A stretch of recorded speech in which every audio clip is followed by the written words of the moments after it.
I bet you guys didn't know that one of the best and well-known brands, Tokyo Marui, produce spring-powered guns. What do they actually have in the box? Well, we've got some instructions which tells you how not to shoot yourself with some nice infographics on there, some instructions on setting up the gun, and then very nicely packaged, look at that thing. We get some 6mm BBs here. I wonder if they're any much better than them sort of yellowy ones you get with most of your rifles. We have the standard pistol magazine here, which actually is not as plasticky as I thought. It looks quite well made compared to some of the cheaper pistols you can get. And then there's the Springer itself. So at first glance, it's pretty nice. It hasn't actually got a really flimsy plastic construction on there. I mean, it is all plastic, but it seems like it's a bit more of an ABS plastic, so a bit more strong.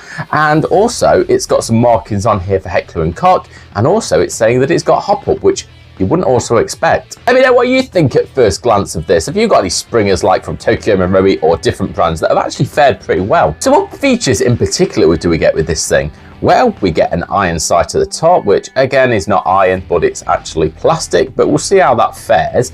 Looks like there is a screw there, so you can adjust the actual window chip potentially on that. We have all the markings on here, so obviously the bolt release and everything like that. I don't think they actually work because this is a spring-powered pistol.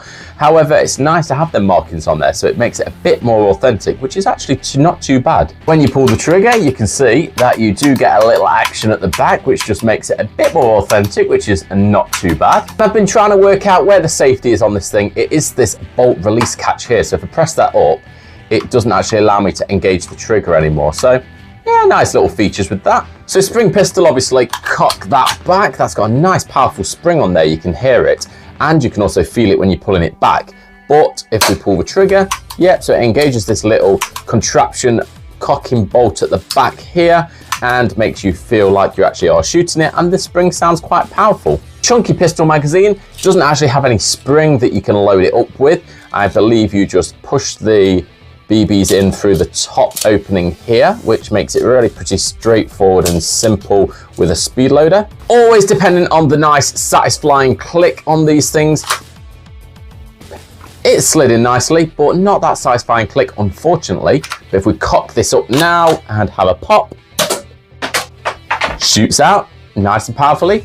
Let's test it out. It's actually a nice magazine release here. So not a button on the side. You've actually got this trigger mechanism on the bottom of the trigger well. And yeah, if we push that down, we can easily remove the magazine. So just a nice little feature with that. 4 targets as well as the interactive targets.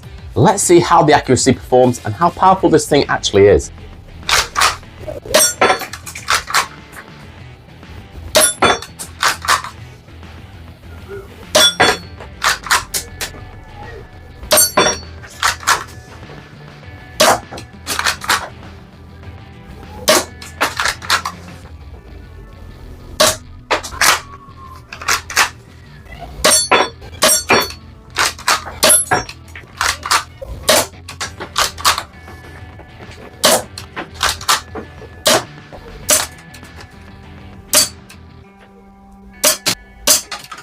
Final verdict of the Tokyo Marui Heckler Koch pistol then. So it's not CO2, it's not gas, it's not electric. That's obviously one of the downers. It is spring.